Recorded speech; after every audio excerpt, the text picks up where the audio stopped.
ये स्वामी धीरे धीरे ना, ये सदगुरु धीरे धीरे ना,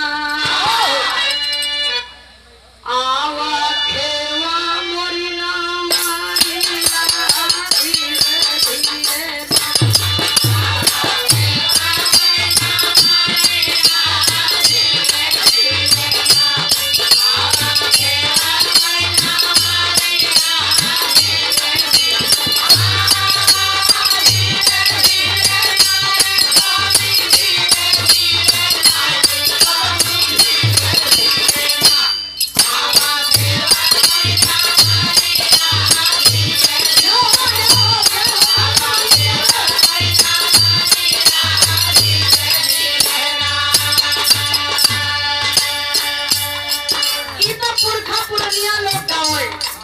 लेकिन वंदना के लाइन में कभी तो संकेत करना पड़ा।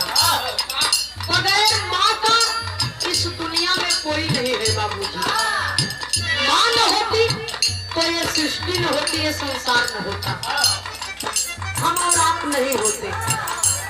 इसलिए उस ममता भरी माँ से निवेदन है, कहना है ए मैया तोहरी नगरी, ए जननी तोहरी नगरी, कैसे आवऊ हे माया तोहरी नगरी, कैसे आवऊ हे